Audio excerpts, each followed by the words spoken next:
Dear students, today we are going to study image formation by spherical mirrors using ray diagrams. So basically today's video would be focusing on how a ray gets reflected after it falls on a spherical mirror, and then on intersection of the rays we are able to get an image formed. So we are going to study how image formation takes place after reflection of rays from a spherical mirror. So we are going to study different cases of the rays falling on the mirror and thereby looking at their reflection and the reflected rays path. Okay, so first case that we are going to consider is a ray parallel to the principal axis. I have drawn both the cases. I'll be discussing about the concave mirror as well as the convex mirror. So first of all, a ray parallel to the principal axis for a concave mirror. See, when a ray which is parallel to the principal axis falls on a concave mirror, it passes through the principal focus. So whenever you are drawing a ray diagram and you are drawing a ray which is falling on a concave mirror, it will always pass to the principal focus. So always remember, a ray falling on the concave mirror parallel to the principal axis. See, this ray is parallel to the principal axis. So after reflection, it will always pass through the principal focus.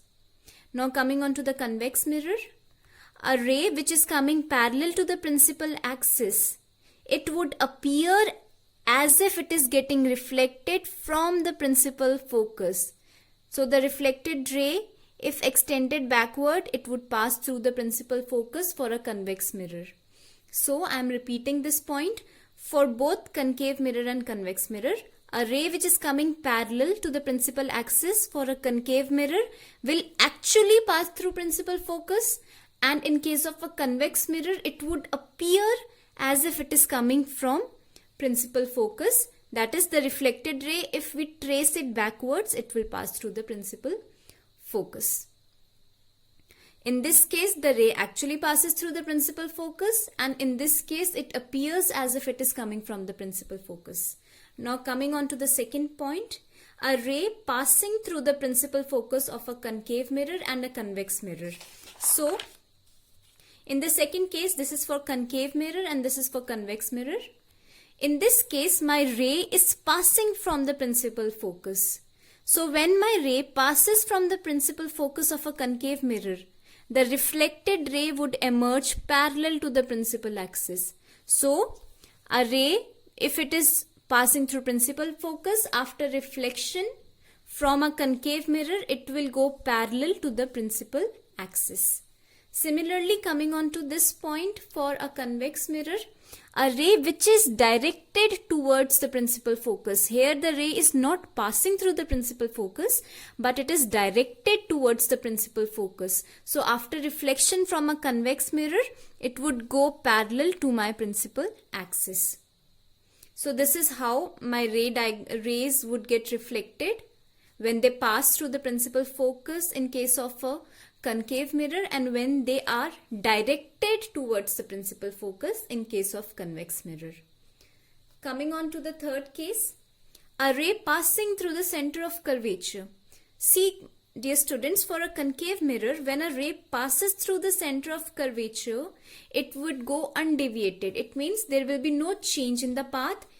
As my ray is coming through this path, it would also go back in this path. It won't change its path at all. It would retrace its path. When a path is not changed by the ray, we call it retracing. See, the ray was coming like this and again it is retracing its path. Whenever you are asked to trace something, you keep it on a paper and then you start tracing. Similarly, here also we are tracing it back. We are not changing the direction of the ray, or the path of the ray is not being changed, only its direction is getting changed. Earlier it was coming this way, now it is going back this way. However, the path remains same. Similarly, for a convex mirror, when the ray is directed towards the center of curvature, it would retrace its path. So for drawing a ray diagram, whenever you pass the light ray towards the center of curvature or from center of curvature, it would not change its path. It would go back through the same path, both for a concave mirror and a convex mirror. And the last case is that our rays, both incident and reflected rays, they follow laws of reflection. That is, your incident ray, your reflected ray, they lie in the same plane, both for concave mirror and for convex mirror.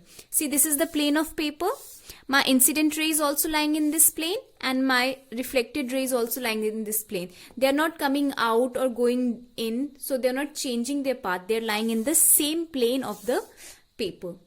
Number 2, my angle of incidence is equal to angle of reflection. So, my rays of light for spherical mirrors follow laws of reflection as well. So, we have discussed the 4 points. Number 1, I'm recapitulating the points. Number 1, when my ray is parallel to the principal axis, it would pass through focus for a concave mirror and it would appear to come from focus for a convex mirror. When a ray passing through the principal focus of a concave mirror, it would emerge as a reflected ray which is parallel to the principal axis. And for convex mirror, if it is directed towards the principal focus, it would emerge parallel to the principal axis.